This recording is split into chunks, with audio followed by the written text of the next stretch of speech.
for 2 years. What does that do for 2023? Yeah, I mean, it's huge. I mean, it's obviously you're hoping to get off to a good start in the season, and to be able to get, and I'll pick up some points today. I'd be up around 700 points or something. That's a great start to the season. A lot of good things. A little disappointed with my finish there. Just could have been a little bit better, but that's golf sometimes. But yeah, overall very pleased with the fall. A couple of good weeks to really finish up after the win. So yeah, a lot of positives.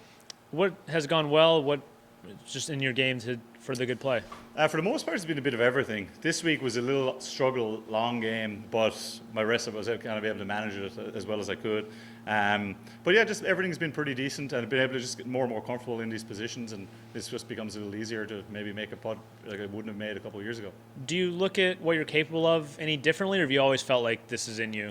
No, I always felt like this is in there. I mean, that's why we play. That's why you're out here. If I didn't think you're good enough to win, I don't know how long I would have stayed out here. So it's fun getting yourself in those positions, and hopefully I can do more of the same now once the spring kicks off. I know this is wildly early to ask this question, but considering the year that you've had, what kind of communications do you have with Luke Donald going into next year? I've talked to him a couple of times, and then I'll see him in January for the Hero Cup, I think it's called, the new team event. So we'll see him there. But yeah, I saw him in Bermuda, just kind of got to congratulate him on being captain and that, and spoke to him a couple of times since. Nothing major, but it's nice to be at least on the radar. Something obviously I wouldn't have been a couple of years ago. So it's a lot of golf to be played yet, but certainly off to a good start in the standings so far.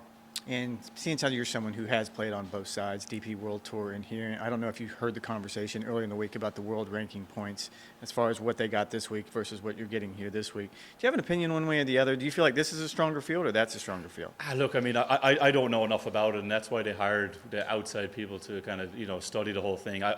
It's above my pay grade. They did all the analytics, and this is what they came back with. So again, the ins and outs in that, I don't know. I know some of the changes of the smaller fields, they were reducing some of the points. I knew that was a point. Like, I remember Jay told us over dinner that was one of the things, maybe that's a year ago, he mentioned that. He knew that was coming. I don't know, right? Or I'm not sure. For me, I'm just trying to play kind of well every week. But I did hear those comments. Again, I don't know enough about it, to be honest. Thanks, Jim. The last 18 months or so since last summer, it's been such a rapid rise. Any drastic changes that have led to it, or what do you ascribe it to? No, not much. Just kind of become more and more comfortable, kind of figure out what you're doing with your game and kind of figure out what you can and can't do, and just kind of, being comfortable with that. For a long time, it's easy, especially out here. You see guys every year. You see young guys that can do cooler stuff and like hitting it longer and all this kind of stuff. But I just figured out what I can do and what I can't do, and I just try to stick to that as best I can when I'm out in the course. And yeah, it's been a good stretch of golf, so a long way to continue. What can you do and what can't you do? I mean, I can chip and putt well with anyone. So even the last couple of days, I didn't hit it well, but I was able to keep it on the golf course, and then I just felt I had a chance. Like I only made a couple of bogeys, and the way I was hitting it should have been a lot more. But I've always been very good at that. And then you just kind of figure out shot shapes that you like to hit to certain spots, and just sticking to that and having confidence that in all the situations that we come across has been key. Are you a patient guy? Try to be. Some days it's easier than others. I think that's just nature of humans. That's nature of the game. So, some days you wake up and things seem easy, and other days you have to work harder at it. So it's just trying to get to a consistent spot where you can get that patience as high as you can. Has that been a key trait to kind of, keep getting better to 36, having your best season? Yeah, so I mean, far? look, patience is always going to be good no matter what you're kind of doing in life. So it's being able to evaluate when it's needed versus when there's a change that is needed. So it's a constant battle, constant work in progress, and hopefully you can kind of stay on the right side of it. Seamus, you ready for a break, or are you playing so well you wish you could play again next week? I'm looking forward to a break. I mean, you obviously have a bit of both. It's nice when you're playing well, but I'm looking forward to some time off and just getting away from it. And I said I did that after the playoffs this year, and I've really felt like kind of rejuvenated, and you just got to find that energy and kind of spring in your step again. So I'm looking forward to that again, and it's getting started in early January. How will you spend those 6 weeks? Haven't decided yet. I'll get home to Ireland definitely for some time. Maybe a couple other things planned, but nothing major as of yet. How much golf do you play when you're not out here?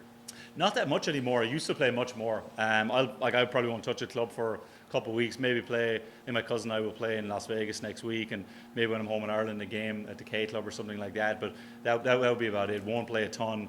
And then once I get past Christmas, kind of crank it up. Maybe get on the course a couple of times. But for the most part, it's just going to be. I kind of know it. That's the nice thing. The last 18 months, I haven't changed a lot. So preparation has become shorter and kind of easier and more consistent. Will there be a celebration for the victory you had back home when you get there? Yeah, I actually have some buddies that flew in. Well, they're meant to fly on Friday. They flew in yesterday, so we're going to go down to Jacksonville for a couple of days. So I'm sure we'll have a few beers and enjoy ourselves a bit. Or what about back in Ireland? I would imagine so, yeah, because actually a guy from my golf club just got his DP World Tour card last week in qualifying school, Gary Hurley. So it's going to be, I'd say, a joint celebration like him. I mean, that's massive achievement, and then obviously, me being able to get the win in the fall. So hopefully we'll have a bit of celebration of the golf when we're home. You were an accounting major. Are you a real analytical guy? I would be, yeah, for the most part. How deep do you get into your own stats as far as when you're looking at your development? Some, again, it's tricky because that's always the tough thing with golf. You're trying to find that balance because stats are key in that, but stats can never tell you how you have to trust how you feel as well, and that's why golf is tricky because I've seen the stats, you see the stats, but there's still certain times where I, as a player, just don't like the look of a shot or have to trust that I do like the look of it, and really trusting your instinct as well as using the analytics. The analytics are massive for me in practice.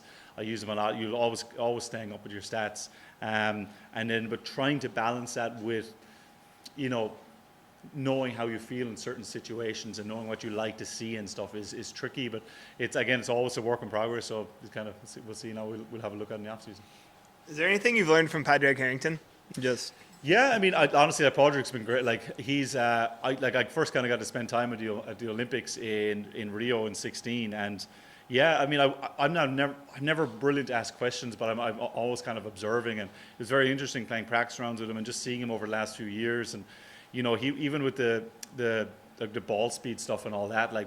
Out of any of you guys have come across, but Padraig has been on that a lot longer than most people, and you see it paying off for him now. I mean, the distance he's hitting it now, and him just like hitting that home, and the importance that can have in your golf game is massive. And look, I followed Padraig's career for it. I mean, he's inspired a generation of golfers in Ireland, and I was lucky enough to watch a lot of that growing up and stuff. So you're always kind of learning from him, and he's been a great ambassador for Irish golf. He said at those Olympics, he was really big on telling you, like, you're really good, you're better than this guy, you're better than you think you are, you're good, you're good, you're good. Did that help at all with belief, or did that do anything for you? No, absolutely. Here, you obviously believe it deep down, but still it adds a little bit more when you hear it coming from someone like him who's seen it all. Like he's been around, he's played against all the top players of the last 20 years, 30 years even now. So yeah, it means a lot, and yeah, I mean, just little text messages from here and there, they go a long way, again, just from who he is and kind of what he stands for and the career he's had. It hits home a little bit more, yeah, for sure. You had the same swing coach for years and all that stuff, or you? I haven't really had a swing coach for a couple of years now. Okay. I found myself kind of chasing my tail for a long time. Just constantly, if I had a bad round, I was kind of like out there trying to look for a fix. But you just realize it's just golf. Some days it's going to be better than others, and kind of staying in your lane and figuring out again what works, what doesn't, and just kind of sticking to that through thick and thin is it's been really one of the keys for me. How long have you been doing your own thing? A couple of years now. What is this? End of 22. Yeah, I would say I probably right around. Yeah, probably a couple of years. I would say maybe the end of 2020. I would say somewhere around there, something like that. Huh. Good, yeah. Thanks for the life story. Thanks, guys. Appreciate it. No worries. Good plan.